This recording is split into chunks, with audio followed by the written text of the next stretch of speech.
Friends, welcome to this lecture on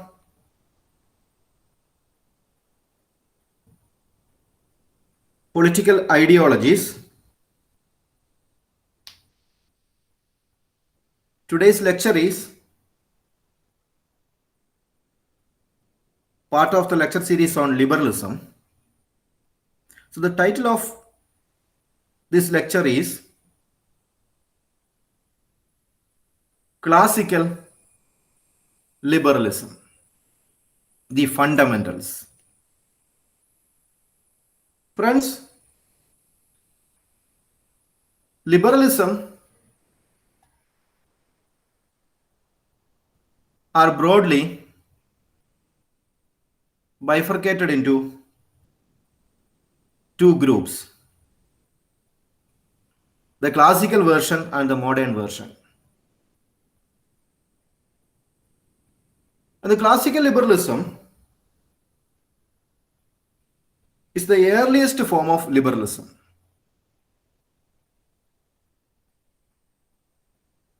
Classical tradition of liberalism involves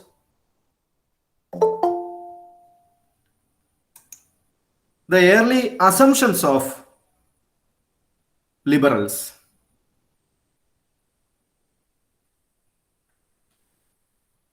Classical liberalism developed during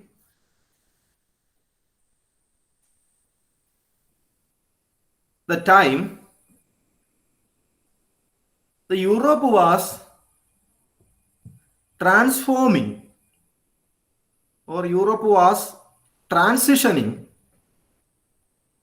from a feudal society to a capitalist society. During this transition of European society, we can find the origin of the basic assumptions about or the basic assumptions of classical liberals. That means classical liberalism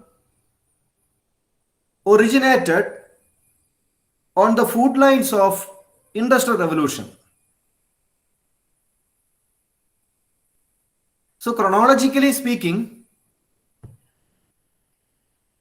classical liberalism became a fully grown up political ideology in the 19th century. Therefore, some writers used to say that classical liberalism is 19th century liberalism. And friends, of course, the cradle of classical liberalism was Anglo-Saxon societies. Anglo-Saxon societies. Anglo-Saxon societies are the fertile ground of classical liberalism. Particularly, the United Kingdom of Great Britain and Northern Ireland and the United States of America. From these Anglo-Saxon countries, which witnessed a classical form of liberalism, the idea has spread across the other parts of the world.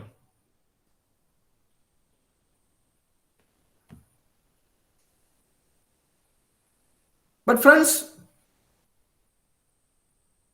we have to keep in mind that classical liberalism is not confined only to 19th century.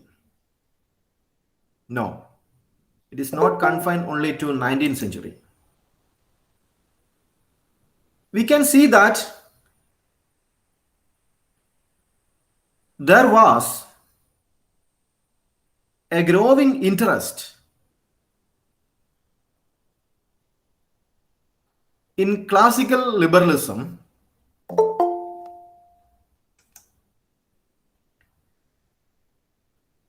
since the second half of the 20th century, or specifically speaking, since 1950s. Since 1950s, there was a renewed interest in classical notion of liberalism, particularly in USA and Britain. And this time, classical liberalism was not called as classical liberal or classical liberalism. Rather, it got a new name. You may know it. It is called neoclassical liberalism, or simply neoliberalism. So, classical liberalism and neoliberalism are almost same.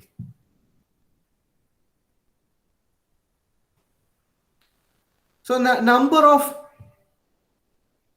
number of factors give shape to the classical notion of liberalism. A number of factors. It got certain characteristics which distinguishes it as a form of liberalism from other versions of liberalism. So liberalism are many types. There are social liberalism, there are libertarianism, there are neoliberalism, there are modern liberalism, there are left liberalism. So varieties of liberalism. So what makes classical liberals distinct is that it got certain unique characteristics. First point is that they subscribe to an egoistic individualism.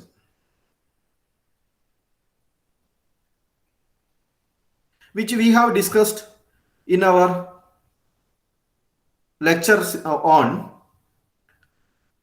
liberalism, liberal society, the fundamentals, where we have talked about individualism. And I told you,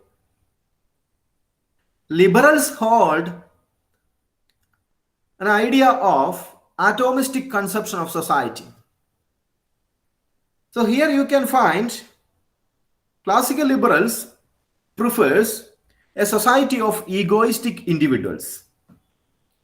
That is, rationally self-interested individuals. Individuals are self-interested, but they are also rational. So society is made up of self-sufficient individuals. This is the first point of classical liberalism. Second point is that classical liberals uphold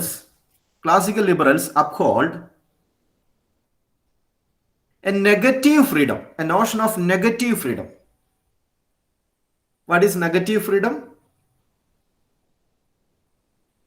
Your liberty is not restricted by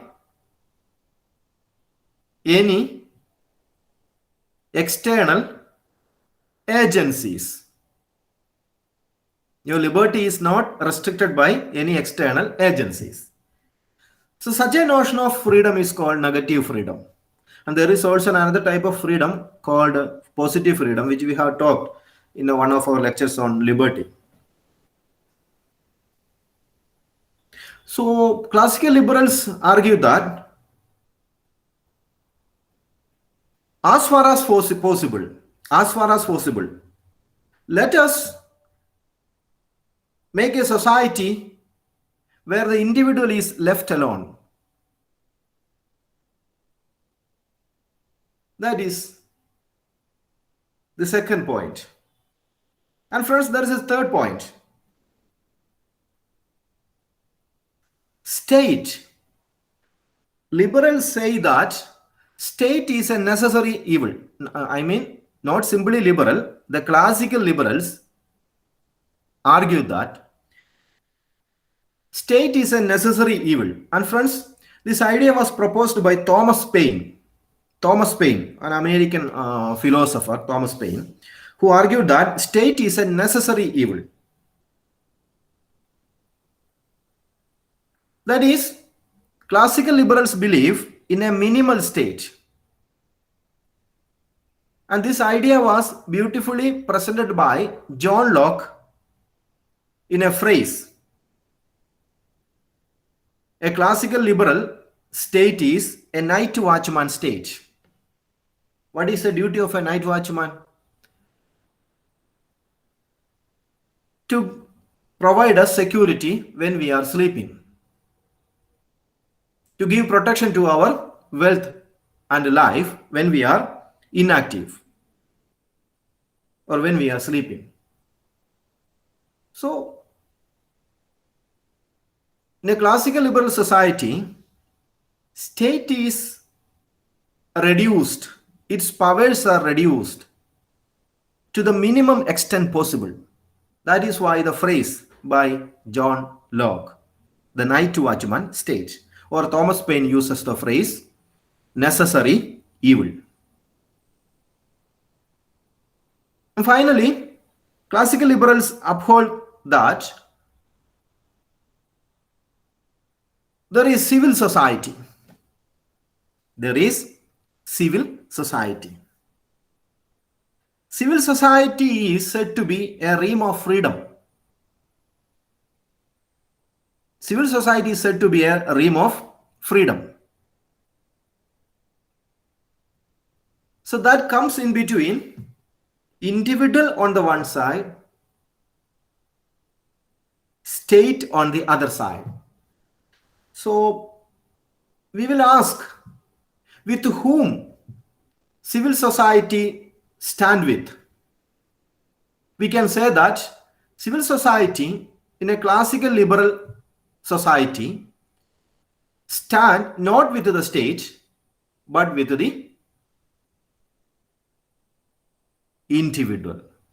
That means liberals say that civil society is a realm of freedom. At the same time, they argue that state is a realm of coercion. And friends, this sort of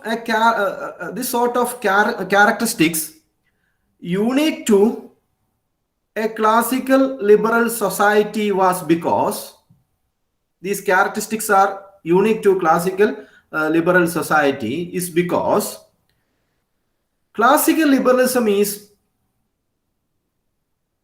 formed on the basis of certain fundamental assumptions. That's why we have titled this lecture as Classical Liberalism, the Fundamentals. What makes these features possible in a classical liberal society is because they uphold certain founding assumptions about man, society, human nature, state, the world. They have certain founding assumptions. The classical liberals have certain founding assumptions. So these founding assumptions, I will tell you 5 in number. There are 5 founding assumptions of a classical liberal society. First one is a notion of natural right. Second point is utilitarianism, a notion of utility. Third point is a notion of economic liberalism. Fourth point, a notion of social Darwinism. A fifth point, a notion of neoliberalism. These are five founding assumptions upon which classical liberal philosophy operates. Friends, let us understand one by one. Friends, what is natural right? I think I don't require much labor to tell you what is natural right. We have already discussed it in previous lectures. Particularly, we have talked about the political theory of human rights. We have talked about natural rights during our discussions on lecture series on rights. So we all know natural rights. And friends, classical liberals upheld that men are born with rights. We enjoy these rights. We have entitlement to these rights, even if there is no political authority.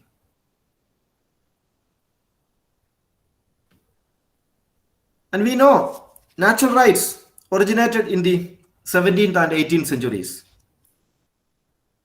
It was proposed by John Locke in Britain or in England and Thomas Jefferson in America.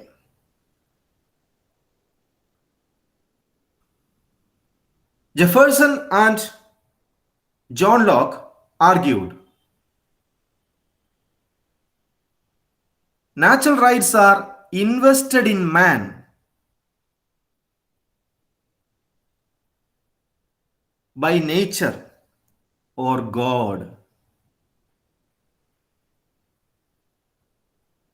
And natural rights are primarily considered to be human rights.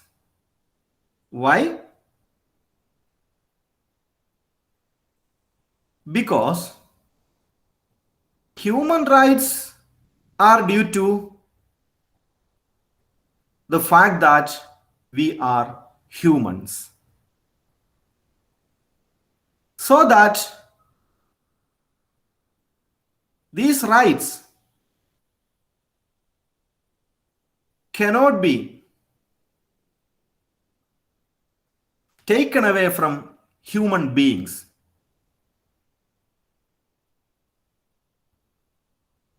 by any political authority, be it king,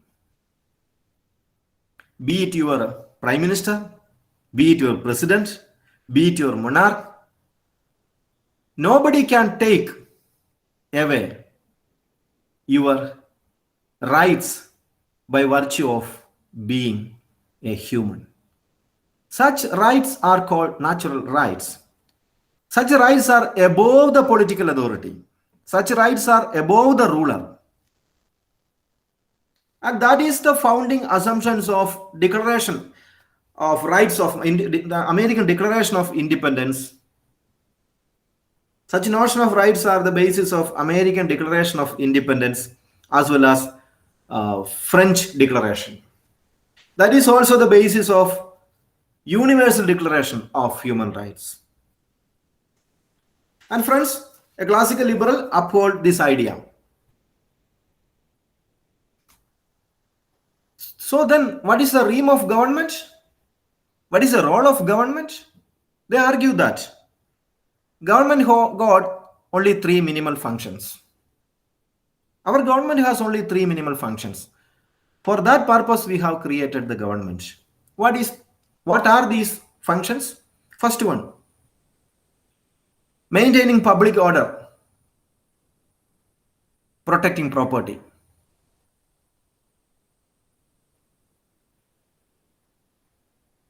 Second point,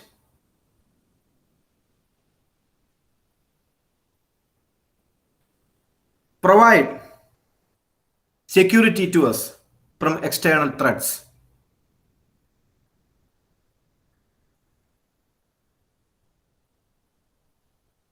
Third, enforcement of contracts entered between individuals. These are the minimal function of a state. And outside these duties of government, all the social realms belongs to individual. That means you want to study. Government has no role in it.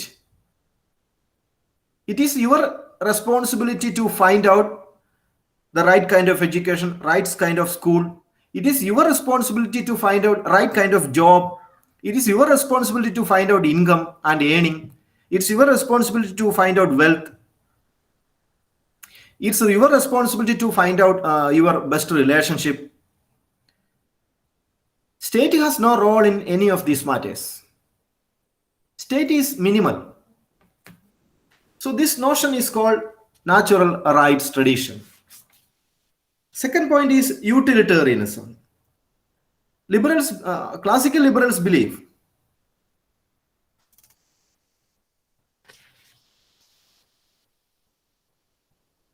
all actions of an individual is motivated by the utility that is derived from that particular action. You will study in Government Brennan College only if you find that there is a utility. Otherwise, you will prefer SM College or Maharaja's College or University College. When you find that these colleges give you more advantages, more pleasure than Government Brennan College. So why did you prefer Government Brennan College? You have tried to... One second.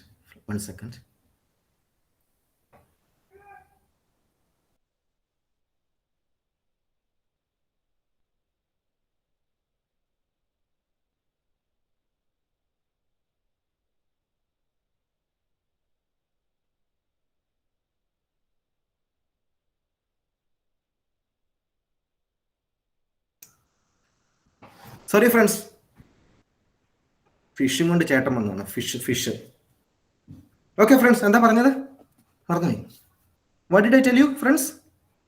Utilitarian. Which point? Brennan കോളേജിൽ ചേർന്നത്. Choose ചെയ്തത്. നിങ്ങൾ എന്തിനാ Brennen college choose ചെയ്തേ?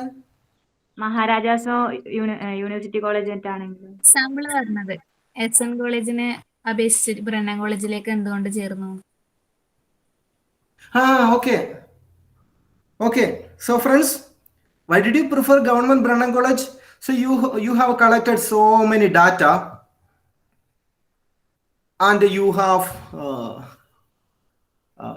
compared the distance.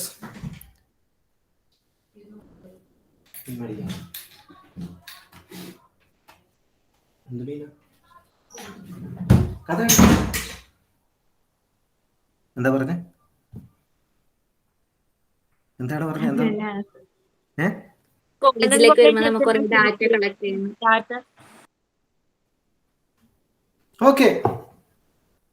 Okay friends, so utilitarians argue that human beings are rational creatures. Am I right? We are all rational creatures and all our decisions are based on calculations. That is on in this context that I have discussed that, Government Brennan College and University College, SM College, something like that. So friends, why did you prefer Government Brennan College? Because you have collected so much data and analyzed it in detail, and you have compared the distance, you have calculated the expenses involved in the education, you have you have analyzed the feasibility, you have analyzed the ease of doing some education. So considering all these data, you have arrived at a conclusion that it is better to go to government Brennan College than to go to University College, because University College is far from your home, and it also involves so much money, expenses, burden of expenses to your parents. So at the end of the day, you have decided government Brennan College. So what is that meaning? So that means we always look upon the utility of every action that we are going to, prefer. That way, utilitarians argue that natural rights is a wrong idea. There is no such thing as a natural right. And Bentham particularly repudiated the natural rights by saying that it is nonsense. It is nonsense. And his phrase was that nonsense on stilts, STILTS, nonsense on stilts. That is what Bentham said about natural rights. It's a very wrong idea. In its place, in the place of natural rights, utilitarians argue that we have to look upon what motivates the action of an individual scientifically. We can evaluate the motivation of human action through a scientific process. And they've analyzed that all human beings, all of us are self-interested creatures. We always give preferences to our interest than the interest of other people. And our actions are on the basis of a twin principle, pleasure and pain. We prefer always that activity that gives us pleasure and avoid to the maximum that activity which gives us pain. Am I correct? This is called the principle of utility. And friends, the rightness of any human action is evaluated on the basis of its utility. So, classical liberals argue that human beings are a rationally self-interested creature. Human beings are rationally self-interested creature. And individual is able to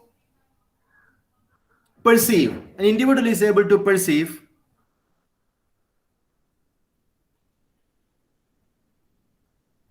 his or her best interest thereon. Because we prefer happiness and avoid pain.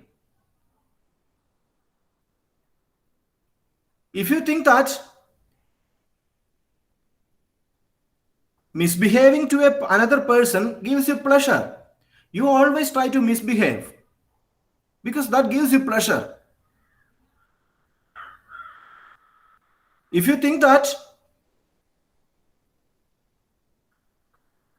being unfair is better than being fair, you always try to be unfair because that gives you pleasure. That is what human action is. That is what human being is. They are motivated by their interest. Because more than being a moral percept, the factors that motivate human action is our own perception of pleasure and pain. So if an action gives you pleasure, you never bother about whether it is moral or immoral. You will engage in that activity. So that way, the notion of natural right is wrong. Rather, utility is very important. This is what utilitarians said. So this idea has been accepted by classical liberals. And friends, there is a third founding assumption, economic liberalism. What is economic liberalism? Economic liberalism emerged in the 18th and 19th century, in the late 18th century and early 19th century. In the late 18th century and early 19th century. This economic liberalism was associated with the writings of, say, Adam Smith and David Ricardo. And for that matter, you remember, I have told you before that Adam Smith has written a famous book, The Wealth of Nations. And friends, Wealth of Nations was the first book ever written in the subject economics. That was written in the year 1776. That was the first book written in economics. And he also believed that human beings are rational.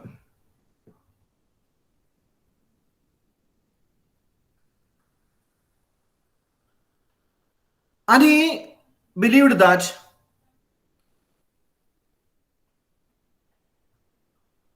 government has lesser role in society. So his notion that government has lesser role in society has given rise to mercantilism. Sorry, no, not mercantilism. Before Adam Smith, there was the idea called mercantilism in the 16th and 17th century, in which government deliberately intervened to promote economic activity. That is called mercantilism. And he rejected that notion that government has no role in promoting economic activity. Instead of the earlier government intervention to promote economic activity among citizens, Adam Smith, in his book, The Wealth of Nations, written in the year 1776, argued that market should be given priority. He believed that market operate according to the wishes and decisions of free individuals. It is not the state that is running the market. Market is driven by the wishes and decisions of individuals. So in the market, you see, all of you have freedom. In the state, you have no freedom. State gives you freedom. But in what happens in the market?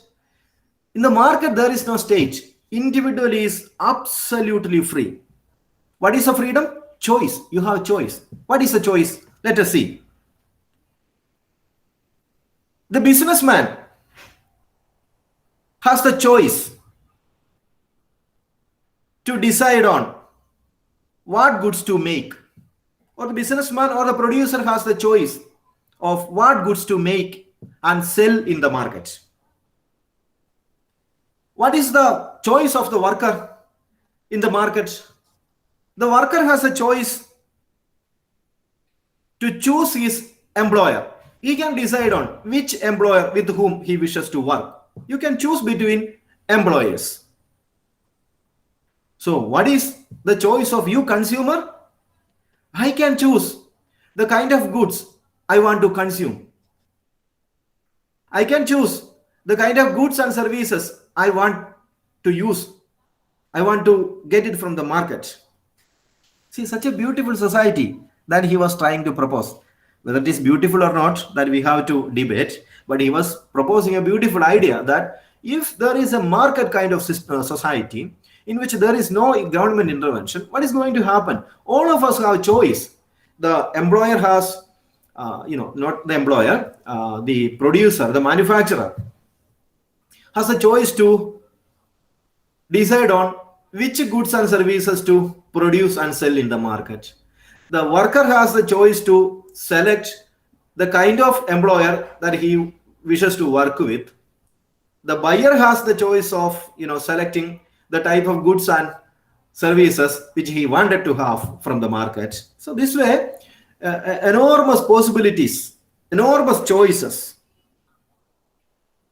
So relationships in the market between the employer and the employees, between the buyer and the seller, is contractual. Nobody is compelled.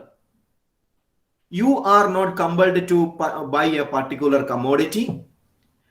The manufacturer is not compelled to manufacture a particular type of commodity. The worker is not compelled to work with a particular kind of employer. Everything is voluntary.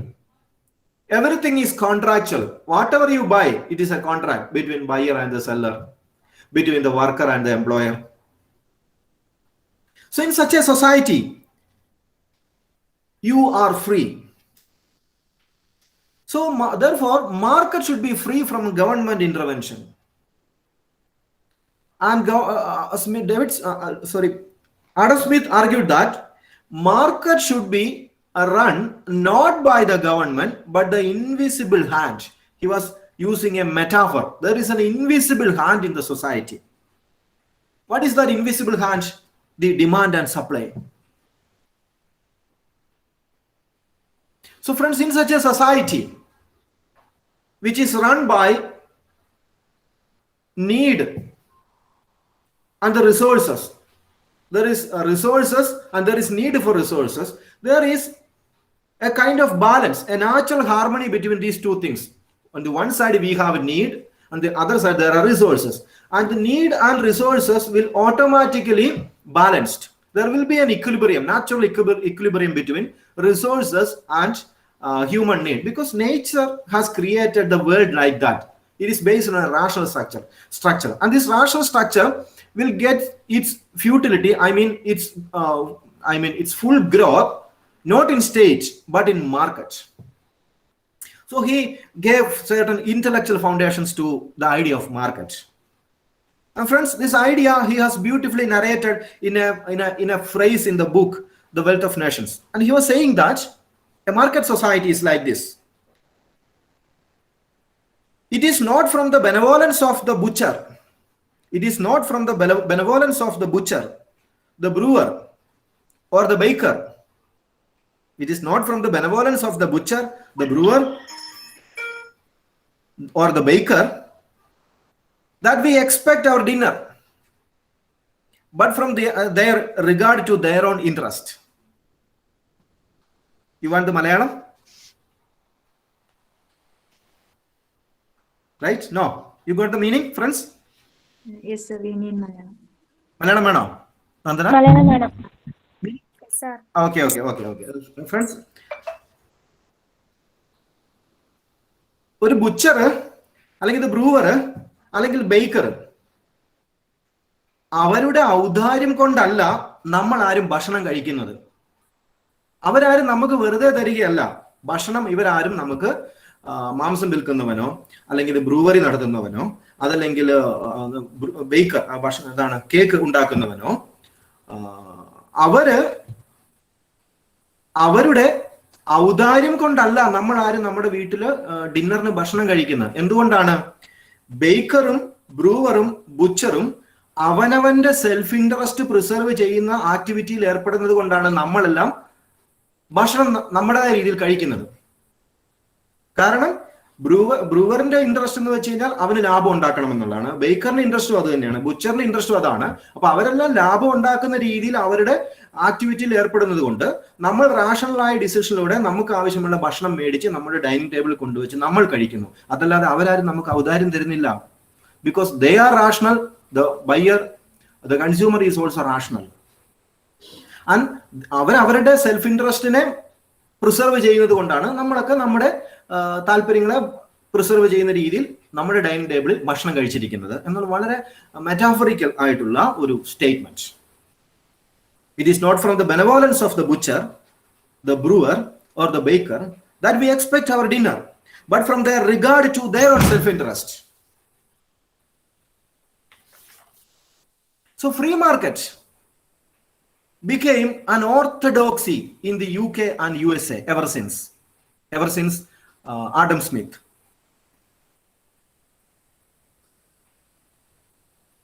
And friends, the free market notions has given rise to laissez-faire. What is laissez-faire? Laissez-faire is the idea that leave to do. That is, state should leave from the society. State should leave from the economic role. State should leave from the economic role, and in its place there should be market. Let people engage in activity which pleases them. no state should interfere. That is laissez-faire. What is free market? Free market is the idea that unfettered market competition, free from government interference. Friends, this became the basis of classical liberalism. So I am telling you some important founding assumptions: natural rights, utilitarianism, economic liberalism, and friends, another point, social Darwinism. Friends, a distinctive feature of classical liberalism is social Darwinism. And friends, one thing that defines classical liberalism is the attitude to poverty and social equality. That classical liberals will have a distinct attitude to poverty and equality, which you may find unacceptable. I think none of you accept this idea, but they have their own rational explanation to this idea. Friends, they are saying that all of us individuals make what we want, and we will do what we can, and we will make our own life in our own way. Clear? We will do what we can do, and we can have what we can have, and we will make a life which we can make. That means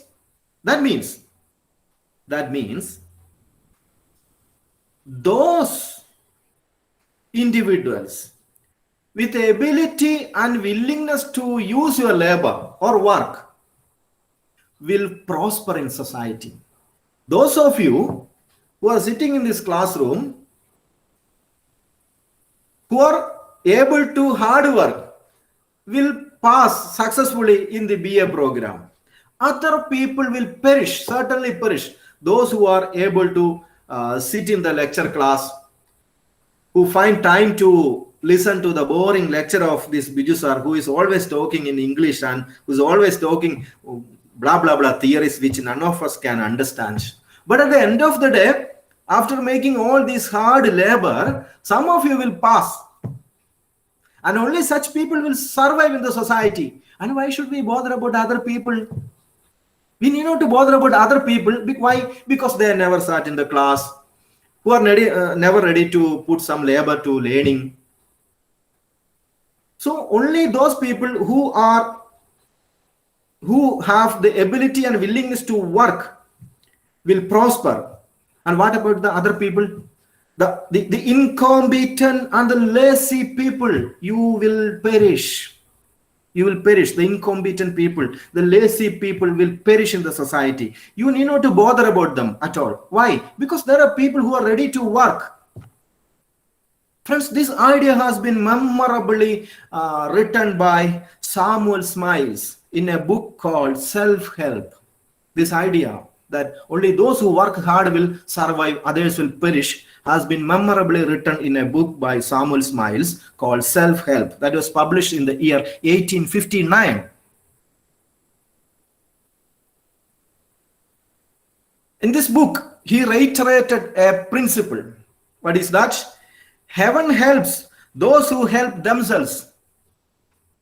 Beautiful sentence. Heaven helps those who help themselves.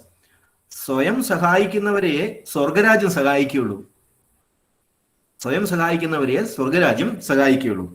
Heaven helps those who help themselves. If you want to prosper in life, you help yourself, then heaven will be with you. Samuel Smiles. Friends, this idea has been again reiterated by Richard Cobden, a UK economist and a politician, who said that the conditions of the working class should be improved. The conditions of the working class should be improved. But how? It is through their own efforts and self-reliance rather than from law. There is no point in making labor legislations by which some welfare measures are given to labor. They will become lazy then. Rather, the workers should make self-efforts and they should cherish the idea of self-reliance. Thereby, they can better their conditions. not through law. That's why he advised the workers in England. You look not to parliament. Workers, he advised the workers that, workers, please, you look not to the parliament, but you look into yourself. Friends, this idea has been later evolved in a famous book by Herbert Spencer, a UK philosopher and social theorist. Herbert Spencer wrote a book, The Man versus State, in 1884. The Man versus State. That's a beautiful book written by Herbert Spencer, who proposed Charles Darwin's idea of social evolution. And Charles Darwin said something about human evolution in his book, The Origin of Species, 1859. That was his book, The Origin of Species, in 1859. So on the footlines of Charles Darwin's idea, friends, this UK philosopher, Herbert Spencer, in his book, The Man versus the State, articulated an idea called the survival of the fittest. That means, friends, people who are best suited to nature to survive, the best people among you who sit in the class will survive. Others will perish. The best people among this class who are ready to hard work, who are ready to sweat, who are ready to come through all this cumbersome process of academic programs will become successful. Because the world is meant for only the fittest, not to the weak. So, inequalities of wealth, inequalities of social position, inequalities of political power is natural. Not all of us are born to enjoy equal wealth, equal power, and equal position in society. Why? Because only those who work hard will have all these things. Others will naturally perish. So the world is based on the principle of the survival of the fittest.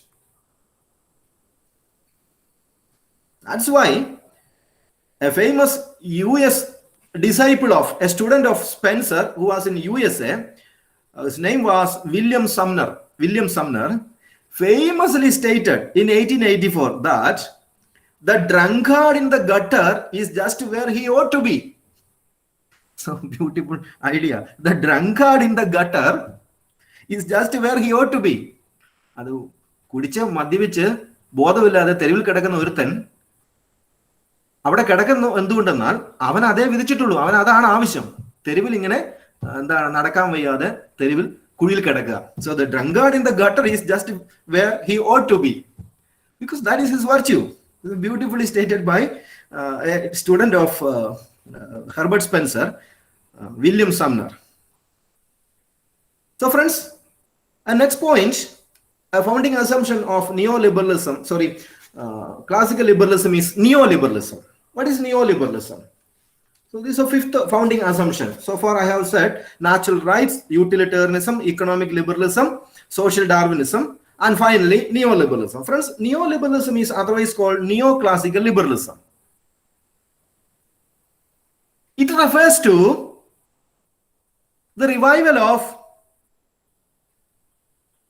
economic liberalism since 1970s. Since 1970s, economic liberalism since 1970s.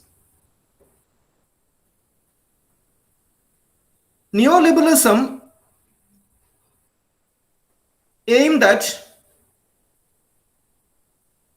bringing an end to big government. That is, it aimed to stop government intervention since 1970s in the world.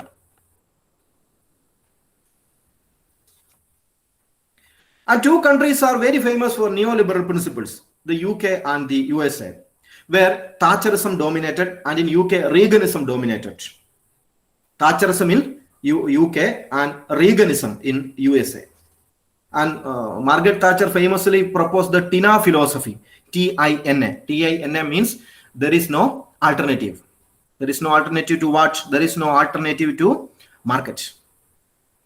Market will rule the world, not the government. That is TINA philosophy. She advocated this principle in Britain, and which later called Thatcherism, otherwise called TINA philosophy. The same thing happened in UK, Ronald Reagan's time. They all proposed a kind of neoliberal policies. some type of laissez-faire since 1970s. And otherwise called market fundamentalism. Neoliberalism is otherwise called market fundamentalism. What is market fundamentalism? Absolute faith in the market. And this faith in the market is greater than those of the classical liberals.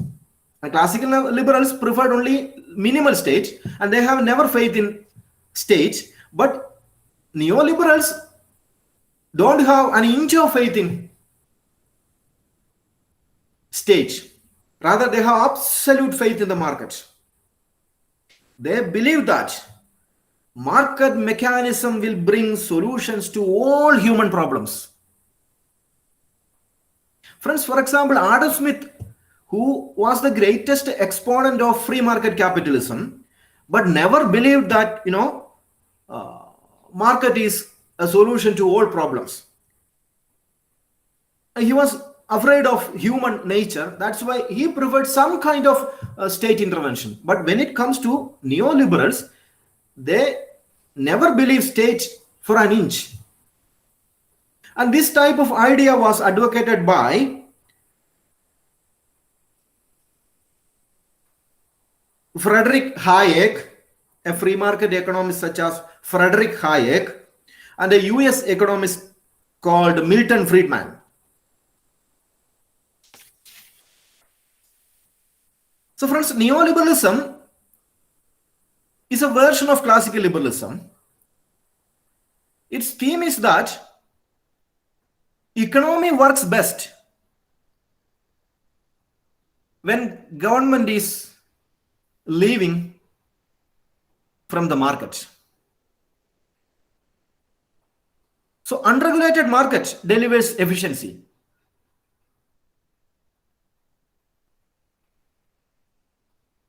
The dead hand of the state discourages human labor. The dead hand of the state discourages human labor. Only market can deliver efficiency in the society. And neoliberalism is based on the idea that market is good and state is bad. Market is good, state is bad. And friends, Friedrich Hayek argued that planning, something like 5-year plan in India or a 5-year plan in Soviet Russia, we have witnessed, such planned economy is very bad. Because such planned economy is bureaucratic. State got big role. That's why big government. So neoliberals critiqued Keynesian economics. It was Keynes who said there is need for government intervention. You should tax people, you should tax business, and you should spend for welfare activities. That is what Keynes said. But in contrast, neoliberals argue that market has miraculous qualities. They believed in the invisible hand of David Smith idea. Adam Smith said, there is an invisible hand of market which will bring solutions to all human problems. Similarly, neoliberals like Hayek argued that market mechanism is the best social mechanism. And market can regulate economy itself, not government. Market can regulate economy by its own way because there are mechanisms. Market is a platform of relationship which regulate by itself. First point. And second point, Hayek says, market is naturally efficient and productive than the government. Market is naturally efficient and productive than the government. We don't need government anymore. Third point, market is more responsive, more democratic than the government. It is more responsive and even democratic. It's even democratic. It guarantees the producers and it guarantees the consumers, because consumers will buy only those that they are interested. The producers will produce only that can be sold to the buyers. So in that situation, the buyer is the king. So government need not to interfere in the market. And market finally, fourth point, market finally delivers fairness. Market delivers fairness and justice in the society. Market delivers fairness and justice in the society. Market will give you opportunities. And only those who are talented, those who are ready to work hard will survive, and market will be with you then. That means material inequality or wealth inequality simply reflects a natural inequality among humankind. And there are two kinds of inequality we have discussed: natural inequality and man-made inequality. And neoliberals is saying that there is wealth inequality, and this wealth inequality is man-made inequality, not man-made inequality. Wealth inequality is not man-made inequality. It is natural inequality, because you have wealth because you are hardworking, and you have no wealth because you are not hardworking. Friends, this is the idea of classical liberals, but this is severely criticized by so many people. Friends, you can agree or disagree with their idea, but I am just reporting these are the principles of classical liberalism. Now, friends, the floor is open for discussion.